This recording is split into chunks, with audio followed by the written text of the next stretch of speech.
दोस्तों एक बहुत ही ज़्यादा बड़ी नोटिफिकेशन आई है मिनिस्ट्री ऑफ फाइनेंस की तरफ से। मिनिस्ट्री ऑफ फाइनेंस की नोटिफिकेशन है वन स्टेट वन आरआरबी। अब ये आरआरबी क्या होते हैं? आरआरबी होते हैं रीजनल रूरल बैंक्स, जिसे हम ग्रामीण बैंक्स भी बोलते हैं। ये पूरी नोटिफिकेशन क्या है? वैसे तो मैंने ये बहुत अच्छा आर्टिकल इकोनॉमिक टाइम्स का, इसका स्क्रीनशॉट भी लगा दिया है। पूरा का पूरा जो न्यूज़ है वो मैं आपको समझाऊंगा और ये देखेंगे कि जो आरआरबीज हैं यानी जो सरकारी बैंक हैं, ग्रामीण बैंक है, उन्हें सरकार घटा करके यानी एक तरह से मर्जर करना चाहती है। तो इससे आम जनता के ऊपर क्या फर्क पड़ेगा? फार्मर्स को फायदा होगा या नुकसान होगा? दूसरी चीज, जो बच्चे एक तरह से कॉम्पिटिटिव एग्जाम्स की तैयारी कर रहे हैं उनके ऊपर क्या इफेक्ट पड़ेगा? हर एक चीज को डिस्कस करेंगे। बट पहले थोड़ा सा आप ये समझो, आरआरबीस के ऊपर मैं बाद में आऊंगा, पहले थोड़ा सा ये समझो कि भारत के अंदर बैंकिंग सिस्टम काम कैसे करता है। देखो आज की डेट में हमारे देश में टोटल सरकारी बैंकों की बात करूं तो 12 सरकारी बैंक है, जिसके अंदर ये मैंने पूरी की पूरी लिस्ट लगा दी, जैसे Indian overseas bank, Canara bank, BOB, PNB, SBI, ये सारे के सारे। ऐसे ही हमारे देश में जो प्राइवेट सेक्टर बैंक्स हैं वो आपके 21 है, जैसे बड़े बड़े नाम आपका एचडीएफसी, आईसीआईसी, एक्सिस, कोटक महिंद्रा बैंक, इंडसइंड बैंक, ठीक है, ये पूरी की पूरी लिस्ट नीचे लगा रखी है। ऐसे ही हमारे देश में स्मॉल फाइनेंस बैंक कितने हैं? 11 स्मॉल फाइनेंस बैंक है, जैसे आपका north east small finance bank, AU small finance bank काफी बड़ा बैंक है, ठीक है। ऐसे करके आज की डेट में हमारे देश में 11 स्मॉल फाइनेंस बैंक है। ऐसे ही कुछ एक फॉरेन बैंक्स हैं, फॉरेन बैंक्स 44 फॉरेन बैंक्स हैं। और अगर मैं ग्रामीण बैंकों की बात करूं, जिसे हम आरआरबीज बोलते हैं, रीजनल रूरल बैंक्स, ये अभी तक हमारे देश में 43 थे, लेकिन 1 मई 2025 से ये नंबर घट के हमारे पास रह जाएगा 28। यानी सरकार इसके अंदर मर्जर कर रही है। मर्जर का मतलब ये है कि मान लो लेट सपोज आप किसी बड़ी स्टेट में रहते हो, फॉर एग्जांपल वेस्ट बंगाल का एग्जांपल ले लेते हैं। मान लो वेस्ट बंगाल में 3-4 ग्रामीण बैंक है अलग अलग नाम से, ठीक है। एक काम करते हैं, हम ना ग्रामीण बैंक पे भी बाद में आएंगे, थोड़ा सा पहले हम ये देखते हैं कि सरकारी बैंकों का भी जो मर्जर सरकार ने किया था 2017 के बाद से, उससे थोड़ा सा समझने की कोशिश करते हैं, ठीक है। मैं यहां पे लिस्ट लगाता हूं ताकि आपको समझ आए कि सरकार मर्जर करती क्यों है, सरकार की क्या इंटेंशन है, सरकार को क्या फायदा होता है। हर थोड़े दिनों में आप देखते हो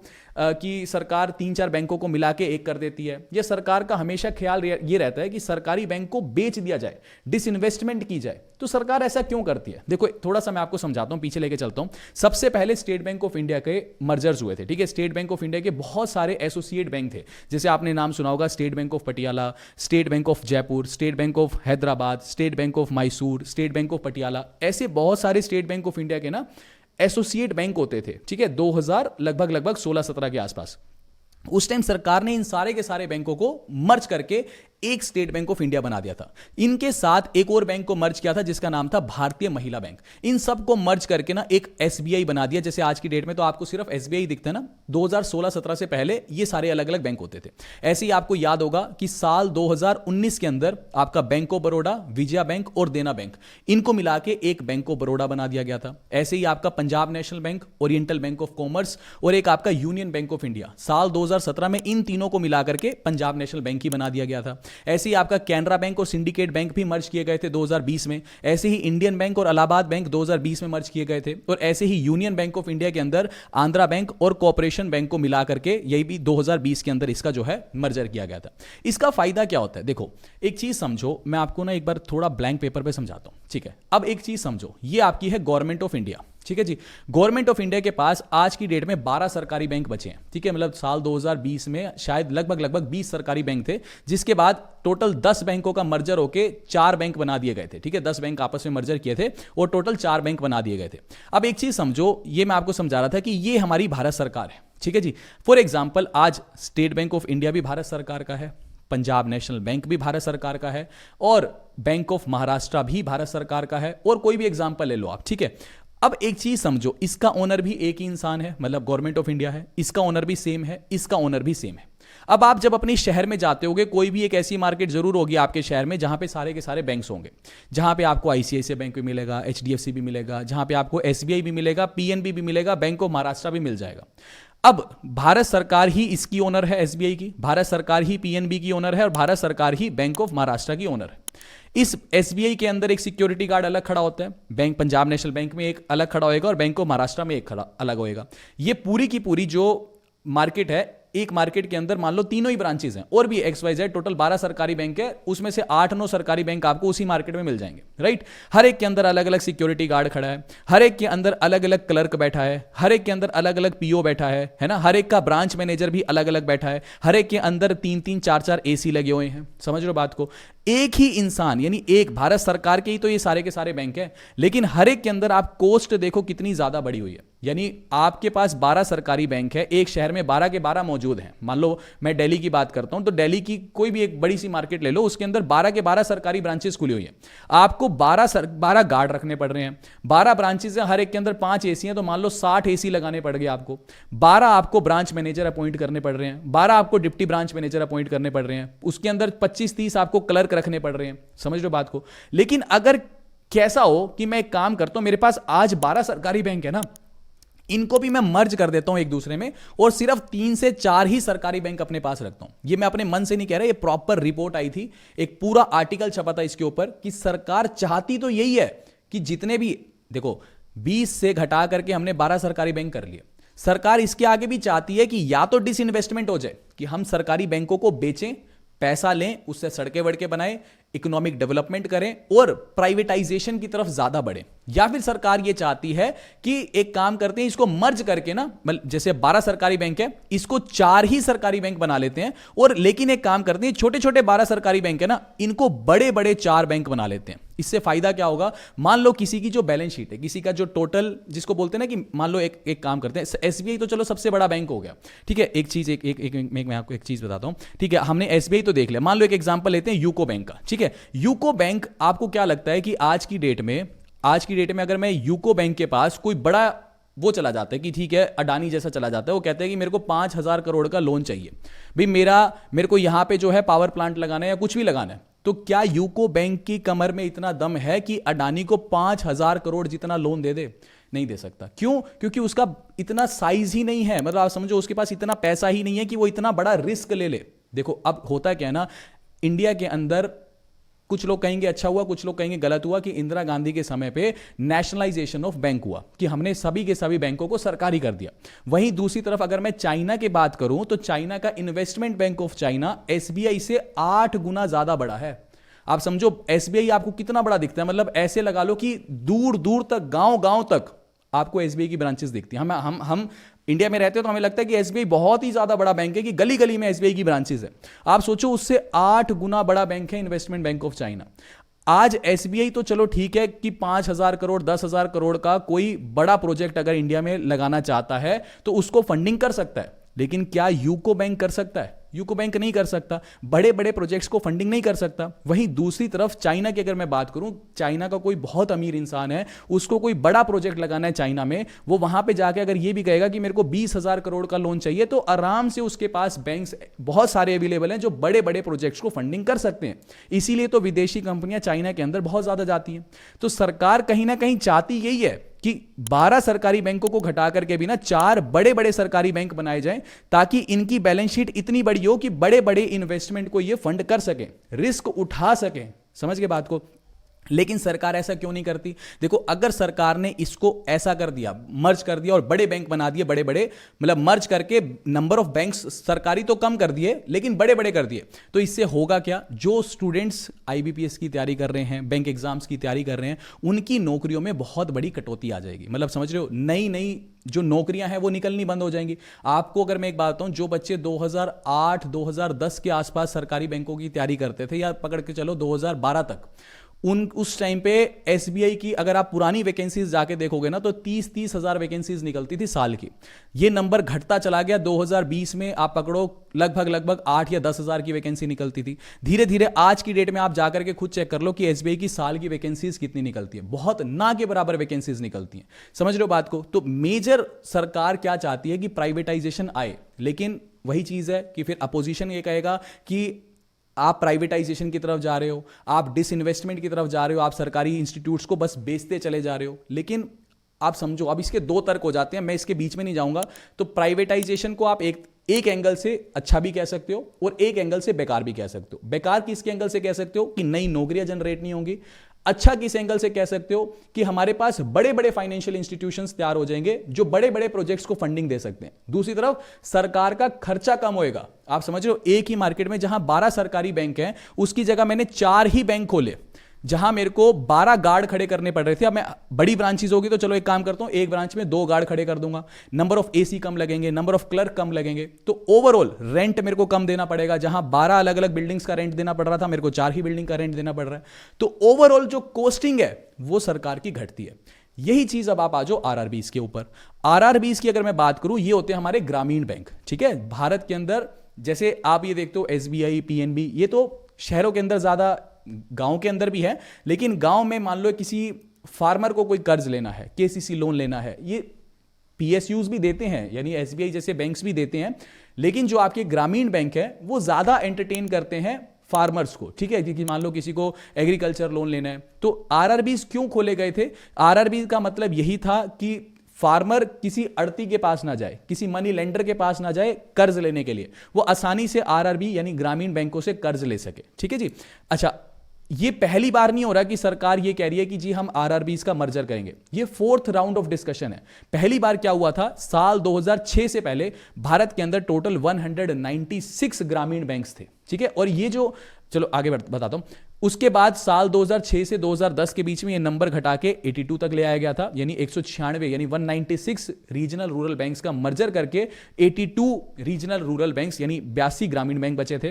फिर 2013 से 15 के बीच इसको नंबर को 82 से घटा के 56 कर दिया गया था। फिर 2019 से 2021 के बीच में इस नंबर को 56 से घटा के 43 कर दिया गया, और अब 1 मई 2025 से ये जो नंबर है ये घट के अब 28, यानी सिर्फ भारत के अंदर 28 ग्रामीण बैंक रह जाएंगे। अब ये किया कैसे जाएगा? ये लिस्ट है, हाल फिलहाल टोटल 43 ग्रामीण बैंक है, ये लिस्ट कंटिन्यूड है 43। ठीक है, अब जैसे फॉर एग्जांपल आंध्र प्रदेश की बात करते हैं, तो आंध्र प्रदेश में अभी 2 ग्रामीण बैंक है, इन दोनों को मर्ज कर दिया जाएगा और यहां पे जो नया बैंक बनेगा उसका नाम बनेगा आंध्र प्रदेश ग्रामीण बैंक। जैसे फॉर एग्जांपल और कोई बड़े स्टेट को उठाते हैं, जैसे वेस्ट बंगाल को ले लेते हैं। वेस्ट बंगाल में टोटल 3 ग्रामीण बैंक है, ये 3, इन तीनों को मर्ज करके वेस्ट बंगाल ग्रामीण बैंक के नाम से एक ग्रामीण बैंक बनेगा। अच्छा, अब एक चीज और समझना, जैसे for example Arunachal Pradesh rural bank है, ये ग्रामीण बैंक है।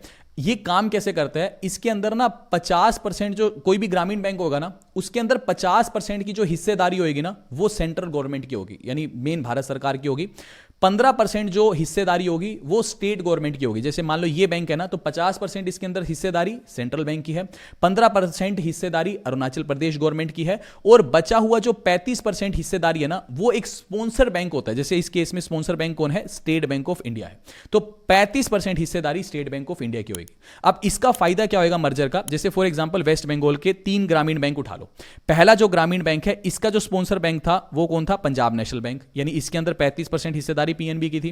फिर ऐसे जो दूसरा वाला ग्रामीण बैंक है इसका स्पॉन्सर बैंक था यूको बैंक, और तीसरे वाले का स्पॉन्सर बैंक था सेंट्रल बैंक ऑफ इंडिया।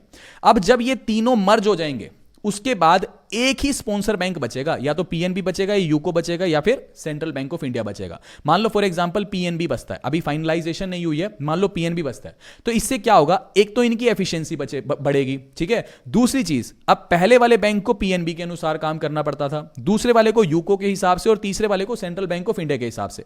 अब पूरे वेस्ट बंगाल में मान लो एक ग्रामीण बैंक बन जाता है जिसका नाम होगा वेस्ट बंगाल ग्रामीण बैंक फॉर एग्जाम्पल। ठीक है जी, और मान लो उसका जो स्पॉन्सर बैंक है वो पीएनबी बन जाता है, तो पूरी स्टेट में जो ग्रामीण बैंकिंग होएगी वो एक तरह से सेंट्रल गवर्नमेंट के हिसाब से चलेगी, स्टेट गवर्नमेंट के हिसाब से चलेगी, और तीसरा फॉर एग्जांपल ले रहा हूं बस अभी, मान लो पीएनबी रह जाता है, और तीसरा पीएनबी के हिसाब से, तो कंफ्यूजन नहीं होगा।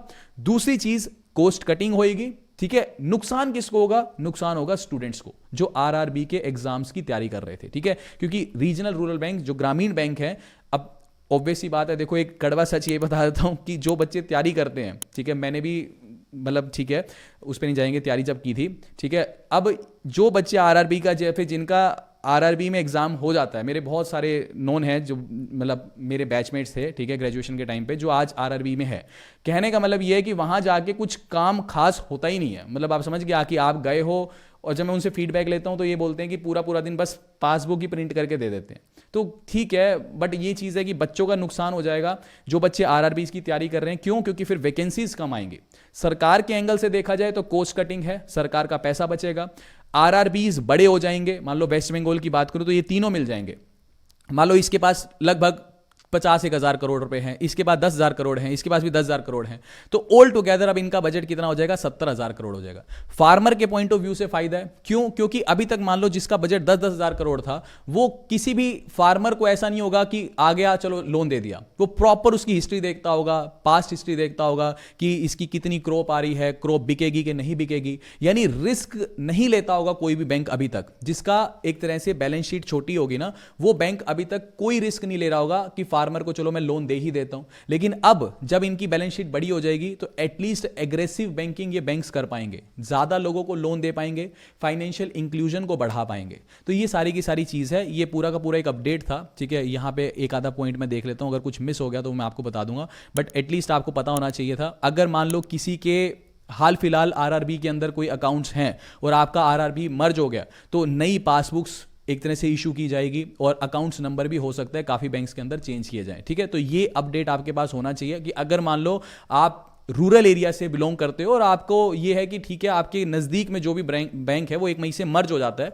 तो उस केस में आपको पता होना चाहिए कि कैसे सारे प्रोसेस होंगे, नई पासबुक्स इशू की जाएंगी और कई बार लोन अकाउंट नंबर्स भी चेंज कर दिए जाते हैं। तो कोई भी कंफ्यूजन ना हो कि आप पता लगे कोई किस्त भरते हो, आपका पुराना लोन अकाउंट नंबर बंद हो गया, उसकी जगह नया लोन अकाउंट नंबर इशू है, तो ये सारी चीज़ें एक बार ब्रांच में जाकर के क्लियर कर लेना, ठीक है, ताकि कुछ भी आपका कोई किस्त बाउंस ना हो और कोई भी आपको प्रॉब्लम जनरेट ना हो कि जिस वजह से आपको एनपीए या फिर सिबिल स्कोर आपका घटे, ठीक है। तो ये सारी का सारा अपडेट था। अगर आपको वीडियो इन्फॉर्मेटिव लगी और कुछ भी अगर आपको डाउट है, मतलब ये तो एक तरह से ना इन्फॉर्मेटिव वीडियो थी बस, कि कैसे काम करता है बैंकिंग सिस्टम और क्यों मर्जर करती है सरकार एक तरह से समझो कि इंटेंशन यही रहती है कि मर्जर किया जाए या फिर डिसइन्वेस्टमेंट किया जाए, ताकि पैसा आए, पैसे से कुछ ना कुछ और काम किया जाए। क्योंकि कोई भी सरकार ये नहीं चाहेगी कि मैं खुद बिजनेस को रन करूं। सरकार अब नेशनलाइजेशन हो गया, अब उसको संभालना ही पड़ेगा। अब सरकार अगर जाकर के एसबीआई के स्टेक्स बेचती है मान लो फॉर एग्जांपल, तो अपोजिशन एक तरह से पीछे पड़ जाएगा कि कुछ नया बना नहीं रहे, जो है उसको भी बेच रहे हो, राइट, यही एंगल है। वहीं दूसरी तरफ कोई भी सरकार ये थोड़ी चाहती है कि मैं बैठ करके अब एसबीआई को रन करूं और एसबीआई को देखूं कि प्रॉफिटेबल है या लॉस मेकिंग है। सिंपल सी चीज है, बैंक का काम सरकार का काम क्या है? देश चलाना। और दूसरी चीज, ये जो बिजनेसेस हैं ये प्राइवेट इंस्टीट्यूट्स रन करें तो देश की ज्यादा तरक्की होती है। बाकी अब ये हर किसी का अपना एंगल हो जाता है। अब अगर कोई रेलवे के ऊपर डिस्कशन करे कि रेलवे का प्राइवेटाइजेशन, एक भारत में एक क्लास कह देगी कि ठीक है होना चाहिए ताकि अच्छी रेलवे आए, एक जो वीकर सेक्शन है वो कहेगा कि अगर रेलवे प्राइवेटाइज हो गया तो आज जहां हम 10-15 रुपए में दूर दूर तक ट्रेवल कर लेते हैं जनरल की टिकट लेके, वही अगर टिकट 100, 200, 500 रुपए हो जाएगी तो एक आम इंसान की कमर टूट जाएगी। वही एंगल आपका सरकारी बैंकों में और प्राइवेट बैंकों के एंगल में भी आ जाता है। तो ये टॉपिक वैसा है कि आप इसके ऊपर ज्यादा डिस्कशन नहीं कर सकते, बट सरकार क्या सोचती है, ठीक है, और अंदर से क्या सोचती है और दिखाती क्या है, वो ये सारी की सारी तस्वीर है। कोई भी सरकार होगी, मैं करंट गवर्नमेंट ले लो चाहे अपोजिशन में बैठे गवर्नमेंट ले लो, अंदर से कोई भी गवर्नमेंट यही चाहेगी देश की तरक्की करनी है। देश की तरक्की करने के लिए अंदर ही अंदर सरकार ये चाहेगी कि प्राइवेटाइजेशन होना चाहिए, बट वोट बैंक की वजह से प्राइवेटाइजेशन नहीं हो पाते। खैर धीरे धीरे ये मर्जर्स होंगे। आज मैं आपको बता दूं 12 सरकारी बैंक है ना, थोड़ा टाइम रुक जाओ, इसके भी ये चाहे डिसइन्वेस्टमेंट ना हो, चाहे ये बैंक्स बिके ना, लेकिन इसके भी सरकार मर्जर करेगी और मर्जर करने पड़ेंगे अगर आपको देश में बड़े बैंक्स बनाने हैं चाइना की तरह। तो ठीक है, तो ये खैर छोटा सा डिस्कशन था। अगर आपको लगा ये वीडियो इन्फॉर्मेटिव है तो प्लीज वीडियो को लाइक जरूर करना, ताकि ऐसे ही करंट अफेयर्स के ऊपर भी अब हम वीडियोस प्लान कर रहे हैं बनाने की, क्योंकि अभी तक हम जनरल टॉपिक्स पे वीडियो बना रहे थे, बट अगर ये इन वीडियोस पे रिस्पॉन्स आता है, ठीक है, तो फिर जो करंट न्यूज आएगी उसको भी फिर हम कवर करने की कोशिश करेंगे। ठीक है, तो उम्मीद करता हूं आपको वीडियो इन्फॉर्मेटिव लगी। अभी के लिए this is the end of the video. Thanks for listening and thank you all.